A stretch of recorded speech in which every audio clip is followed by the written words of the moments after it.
예상을 하자면 문재인 정부 시절에 여러 가지 세금 규제를 했음에도 불구하고 부작용이 생겼기 때문에 공급 위주로 풀겠다는 건데 맞습니다.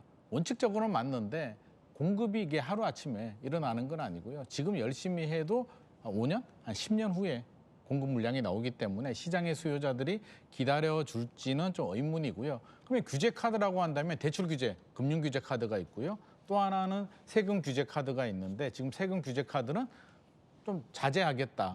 그 의미를 우리가 잘 살펴야 되는데 세금 규제를 다 풀고 안 한다는 게 아니라 추가 규제를 좀 자제하겠다는 의미로 우리가 좀 받아들여야 될 것 같고요. 집값이 올라간다. 상승세가 확산이 된다면 당연히 규제 지역, 조정 대상 지역 지정을 할 것이고요. 물론 강남은 지정되어 있습니다만 나머지 마포, 성동은 지정되어 있지 않습니다.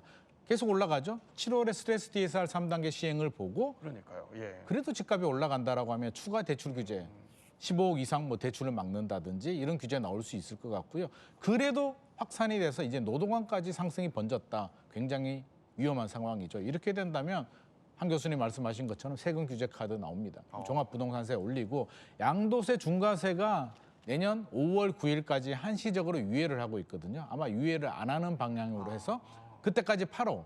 안 팔면 중과세대. 매물이 나올 수 있는 그런 정책들도 아마 고려가 될 것으로 예상이 됩니다. 그런데요, 그러니까 공급 체계에 한번 초점을 맞춰서 조금 더 얘기를 해보면 이런 얘기를 했었단 말이죠. 주택 250만 호 공급이 얘기가 나왔었어요, 당시에. 근데 그러면은 이게 어느 지역에 구체적으로 어떻게 하겠다, 이건 아직 윤곽은 안 나온 상태인데 어느 지역에 공급이 이루어져야 된다고 보세요? 가장 필요한 거는 서울인데요. 서울은 재건축 재개발 아니면 또 공급이 안 되는 지역이기 때문에 현실적으로 이제 공공이 좀 주도해서 공급 물량을 늘리겠다는 건데 우리가 250만 호를 잘못 해석하게 되면 정말 주택 숫자가 250만 호냐? 윤석열 정부는 뭐 270만 호라고 했는데 저는 상징적인 의미로 우리가 좀 받아들여야 될 것 같고요. 진짜 몇만 호야?